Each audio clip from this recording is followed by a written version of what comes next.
भारत में उपराष्ट्रपति का पद न केवल संवैधानिक रूप से महत्वपूर्ण है, बल्कि ये सियासी समीकरणों को साधने का एक बड़ा मंच भी है। 9 सितंबर 2025 को होने वाले उपराष्ट्रपति चुनाव को लेकर सियासी हलचल बाजार में तेज हो गई है, खासकर तब जब मौजूदा उपराष्ट्रपति जगदीप धनखड़ ने अचानक इस्तीफा दे दिया। उनके इस्तीफे ने भारतीय जनता पार्टी यानी कि बीजेपी और राष्ट्रीय जनतांत्रिक गठबंधन यानी कि एनडीए के सामने कई चुनौतियां खड़ी कर दी हैं। इस एक्सप्लेनर में हम इस बात का विश्लेषण करेंगे कि बीजेपी इस महत्वपूर्ण पद के लिए उम्मीदवार चुनते समय जातिगत, क्षेत्रीय और सियासी संतुलन कैसे बनाएगी और इसके पीछे क्या रणनीतियां हो सकती हैं। जगदीप धनखड़, जो राजस्थान के जाट समुदाय से आते हैं, ने 2022 में उन्होंने उपराष्ट्रपति का पद संभाला था। उनकी नियुक्ति को बीजेपी की जाट समुदाय को साधने की रणनीति के रूप में देखा गया था, जो हरियाणा, राजस्थान, पश्चिमी उत्तर प्रदेश और पंजाब जैसे राज्यों में प्रभावशाली है। लेकिन उनके अचानक इस्तीफे ने, जिसे उन्होंने स्वास्थ्य कारणों का हवाला देकर बताया था, कई सवाल खड़े किए। कुछ लोग इसे बीजेपी और धनखड़ के बीच मतभेद से जोड़ रहे हैं, जबकि अन्य इसे बिहार विधानसभा चुनाव से पहले एक सियासी चाल मान रहे हैं। धनखड़ के इस्तीफे ने जाट समुदाय में असंतोष पैदा किया, क्योंकि उनकी नियुक्ति को इस समुदाय के लिए प्रतीकात्मक सम्मान के रूप में देखा गया था। अब बीजेपी के सामने सवाल है कि क्या वो इस समुदाय को दोबारा साधने के लिए जाट नेता को ही चुनेगी या बिहार और दक्षिण भारत जैसे अन्य क्षेत्रों के समीकरणों को प्राथमिकता देगी। उपराष्ट्रपति चुनाव का महत्व और प्रक्रिया अगर हम समझें तो उपराष्ट्रपति का जो चुनाव होता है वो भारत के संवैधानिक ढांचे का एक महत्वपूर्ण हिस्सा माना जाता है। ये पद न केवल राज्यसभा का सभापति होता है, बल्कि राष्ट्रपति की अनुपस्थिति में उनकी जिम्मेदारियां भी संभालता है।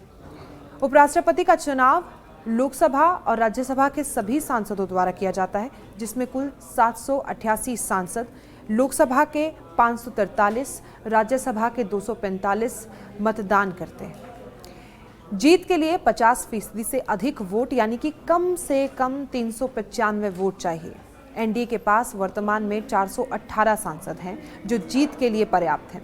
लेकिन सहयोगी दलों का समर्थन और क्रॉस वोटिंग की संभावना इस चुनाव को और जटिल बनाती है। चुनाव आयोग ने 1 अगस्त 2025 को उपराष्ट्रपति चुनाव का कार्यक्रम घोषित किया। 21 अगस्त तक नामांकन दाखिल होंगे और 9 सितंबर को मतदान और परिणाम घोषित किए जाएंगे। इस चुनाव को लेकर बीजेपी के सामने कई चुनौतियां हैं। बीजेपी के लिए ये चुनाव कई मायनों में चुनौतीपूर्ण है, लेकिन इन पहलुओं को लगातार अगर समझे तो सबसे पहला जो पहलू आता है वो जातिगत समीकरण का है, यानी कि जाट समुदाय। जगदीप धनखड़ के इस्तीफे ने जाट समुदाय में नाराजगी पैदा कर दी है।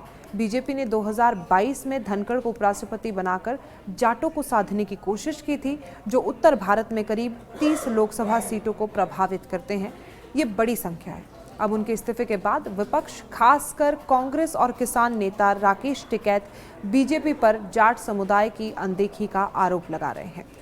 बीजेपी के सामने सवाल है कि क्या वो जाट समुदाय को खुश करने के लिए फिर से किसी जाट नेता को यहाँ पर चुनती है या नहीं, जैसे गुजरात के राज्यपाल आचार्य देवव्रत, जो हरियाणा के जाट समुदाय से आते हैं और आर्य समाज से जुड़े हुए हैं।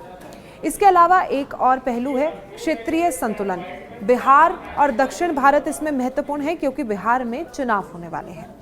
बिहार में 2025 के अंत में विधानसभा चुनाव होने वाले हैं और बीजेपी अपने सहयोगी जनता दल यूनाइटेड यानी कि जेडीयू के साथ मिलकर सत्ता बरकरार रखना चाहती है।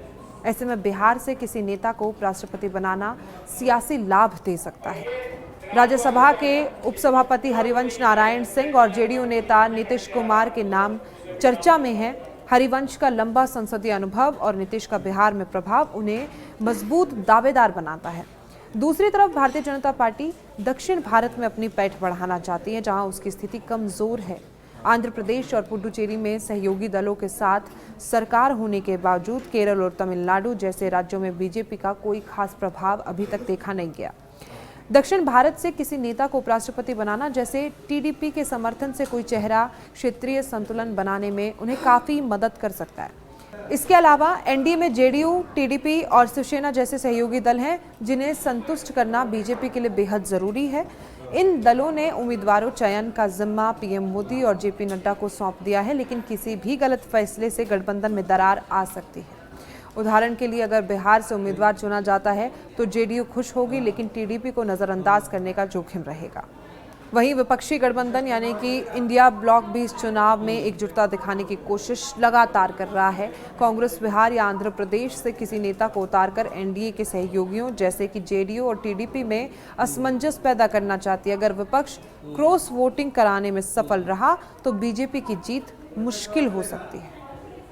बीजेपी कई नामों पर विचार कर रही है, जिसमें से हम कुछ प्रमुख नाम आपको बता देते हैं। सबसे पहला है आचार्य देवव्रत। आपको ऊपर भी हमने बताया कि वो जाट समुदाय से आते हैं। फिलहाल गुजरात के राज्यपाल हैं। हरियाणा के जाट समुदाय से आने वाले आचार्य देवव्रत का नाम जाट समीकरण को साधने के लिए चर्चा में चल रहा है। वो आर्य समाज से जुड़े हैं और प्राकृतिक खेती, पर्यावरण संरक्षण जैसे मुद्दों पर काम कर रहे हैं। उनकी उम्मीदवारी से बीजेपी जाट समुदाय की नाराजगी कम कर सकती है। दूसरा नाम हरिवंश नारायण सिंह है, जो कि बिहार से आते हैं और वो राज्यसभा के उपसभापति है। बिहार के छपरा से आने वाले हरिवंश को लंबा संसदीय अनुभव है और उनकी निष्पक्ष छवि उन्हें सर्वसम्मति का उम्मीदवार बना सकती है।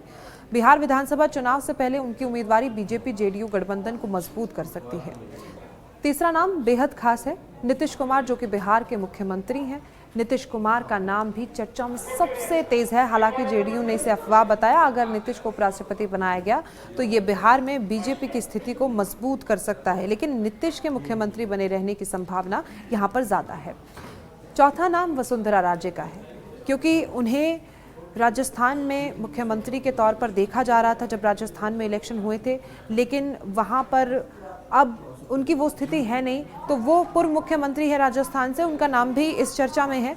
वसुंधरा राजे का नाम देश की पहली महिला उपराष्ट्रपति के रूप में सामने आया है। उनकी उम्मीदवारी से भारतीय जनता पार्टी राजस्थान में अपनी स्थिति मजबूत कर सकती है और महिला वोटरों को आकर्षित भी कर सकती है। हालांकि महिलाओं पर भारतीय जनता पार्टी खास तौर पर काम करती है, ये हमने कई जगहों पर देखा है। उसके बाद बात करते हैं मनोज सिन्हा और वीके सक्सेना की। जम्मू कश्मीर के उपराज्यपाल मनोज सिन्हा और दिल्ली के उपराज्यपाल वीके सक्सेना भी इस दौर में आगे बताए जा रहे हैं। सिन्हा का यूपी और बिहार से कनेक्शन और सक्सेना की दिल्ली में सक्रिय भूमिका उन्हें मजबूत दावेदार बनाती है। यहाँ बीजेपी की सबसे बड़ी रणनीति ये है कि आखिर वो संतुलन बनाएगी कैसे। बीजेपी को इस चुनाव में कई स्तरों पर संतुलन बनाना होगा। सबसे पहला जातिगत संतुलन, जो कि हमेशा से इलेक्शंस में साधा जाता है। जाट समुदाय की नाराजगी को देखते हुए बीजेपी आचार्य देवव्रत जैसे जाट नेता को चुन सकती है। साथ ही बिहार में ओबीसी या दलित चेहरा चुनकर वहाँ के वोटरों को लुभाने की कोशिश भी हो सकती है। अब अगर हम क्षेत्रीय संतुलन की बात करें तो दक्षिण भारत से उम्मीदवार चुनकर बीजेपी 2026 के केरल और तमिलनाडु चुनावों में अपनी स्थिति और मजबूत कर सकती है। और वहीं सहयोगी दलों के विश्वास की अगर बात आती है तो बीजेपी को जेडीयू और टीडीपी जैसे सहयोगियों को साधने के लिए उनके हितों को ध्यान में रखने की जरूरत है।